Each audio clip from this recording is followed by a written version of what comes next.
Hello Mark, this is Sharon Châu Yihan. My student number is S0641013. I'm a freshman and major in English at NCUE.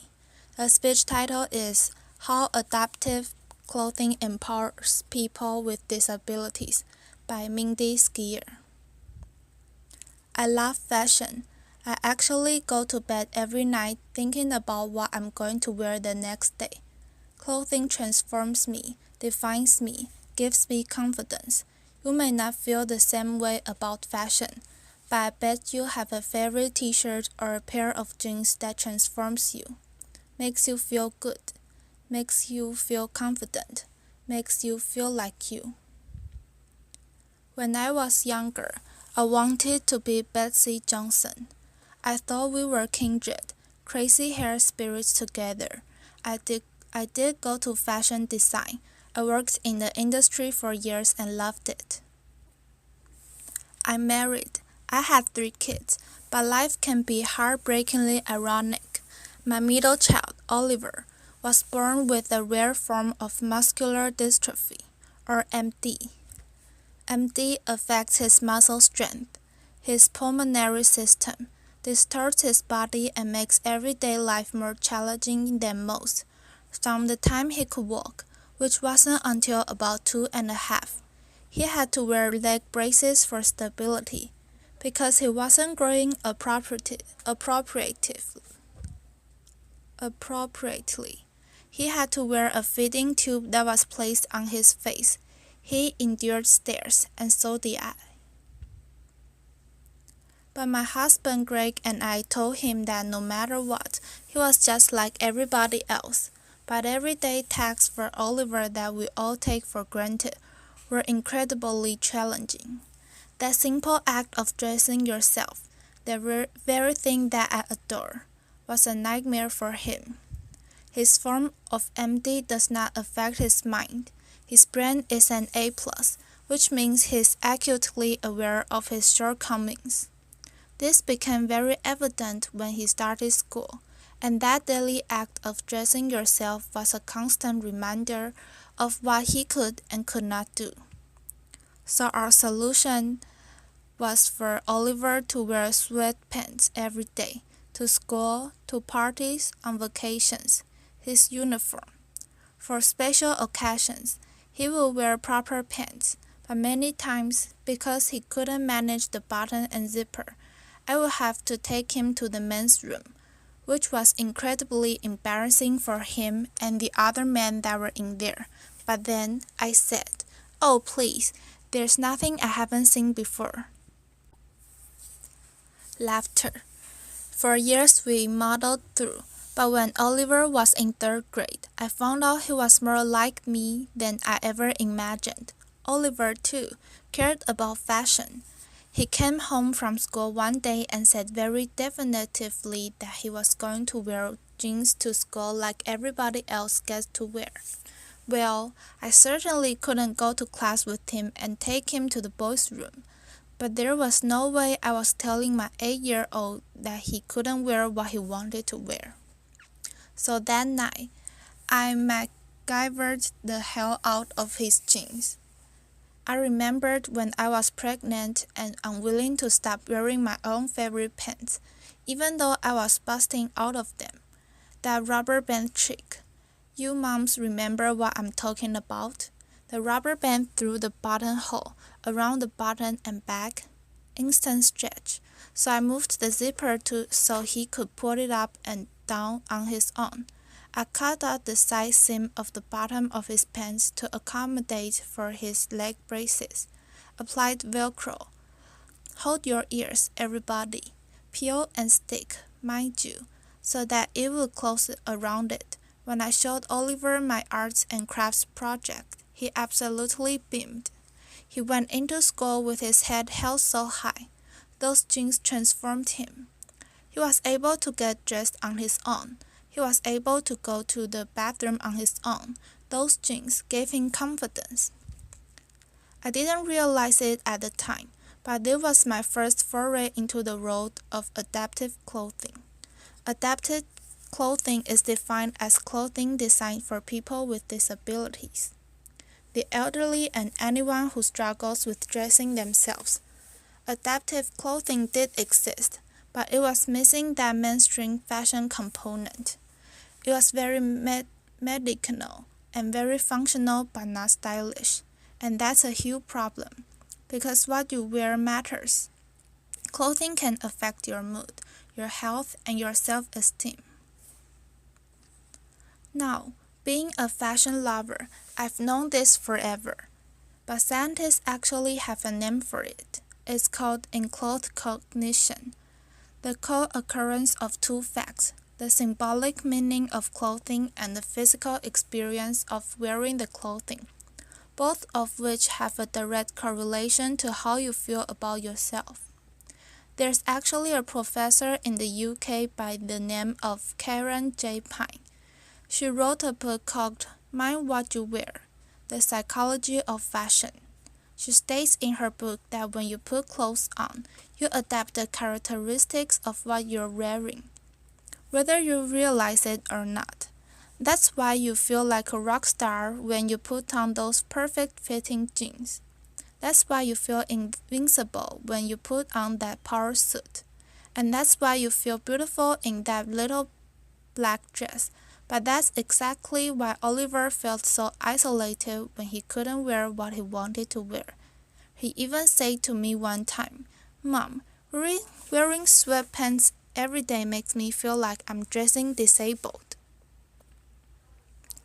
There are 1 billion people on our planet that experience some type of disability. 1 billion. If 10% of that billion experience clothing challenges, that's an enormous amount of people that may not be as confident, as successful, or even as happy as they could be. The morning after Oliver left for school wearing those jeans, I realized that I could do something about that, and so I did.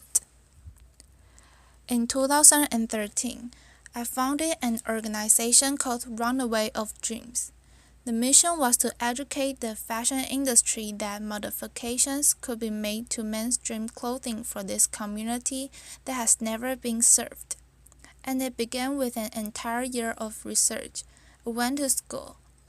I went to facilities. I went to hospitals. I literally chased down people on the street who were in wheelchairs, or if they had walkers, or even if they had a slight limp. Laughter.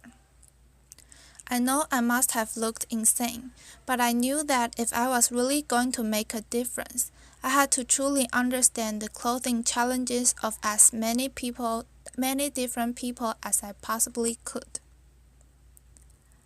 I met a young man who was 18 who has cerebral palsy.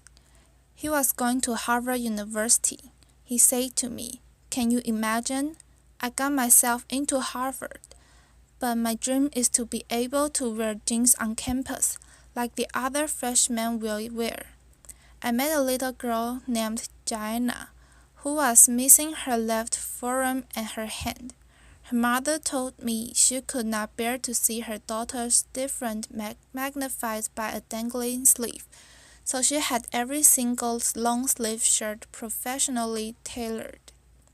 Can you imagine the time and money she spent? I also had the great privilege of spending time with Eric Legrand, former Rutgers football player who was paralyzed during a tackle in 2010. I had, at this point, seen some unfathomable things, but this, by far, was the most heart-stopping. You see, Eric is a really big guy, and it took aides and a lifting machine to get him dressed. I sat and watched this process for over 2 hours. When I expressed my shock to Eric, he looked at me and said, "Mindy, this is every single day. What can I say? I like to look sharp." Research done. I knew that if I was going to make a change in the industry, I had to use my background and really figure out how to make these clothes modified.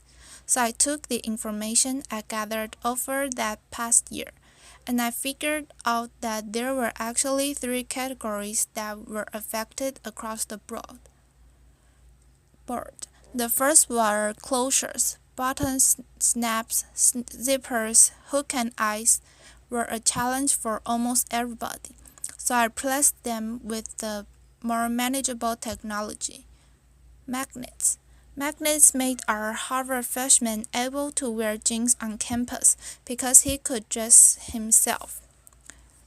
Second, adjustability. Pant length, sleeve length, waistbands were a challenge for so many different shapes bodies, so I added elastic, an internal hemming system. This way, Gianna could wear a shirt right off the rack and just adjust the one sleeve. Last, alternate ways to get the clothing on and off the body, outside the traditional way of over your head, so I designed a way to go in arms first. This, for somebody like Eric, could actually take 5 steps off his dressing process and give him back the gift of time. So I went out. I bought clothing right off the rack. I sat at my kitchen table, ripped them apart, did prototype after prototype, until I felt I had great modifications, and then I was ready for the big leagues, the fashion industry. Rather than designing my own collection, I knew if I was really going to make a difference, I had to go mainstream. I believed that I just needed to educate the industry of the enormity of this population and the fact that these were consumers that simply weren't being considered. And I am thrilled to say that the industry heard me. Runaway of Dreams collaborated with the most amazing, forward-thinking brand on our planet. Applause. Who took my vision to market and made fashion history by launching the first mainstream adaptive collection. And the rest is yet to come. Applause. So, applause. Fashion holds the key to a vital lifetime. Clothing can be transformative. Clothing equals confidence. So tomorrow, when you are starting your day and you're thinking about what you're going to wear, I hope you appreciate the process and think about how what you choose makes you feel. Today, Oliver is 13. He wears his adaptive khakis. His magnetic button front shirt feels like the coolest kid around. My boy has total swagger. Laughter. As I mentioned, Oliver's disease is degenerative, which means his muscles are going to break down over time. This, by far, is the most devastating part for me. I have to sit on the sidelines and watch my boy deteriorate. And there's nothing I can do about it. So I'm looking up from the things that I cannot control to the things that I can, because I have no option. And so, I'm looking up, and I'm asking the fashion industry to look up. And now, I'm asking all of you to look up too. Thank you. Applause.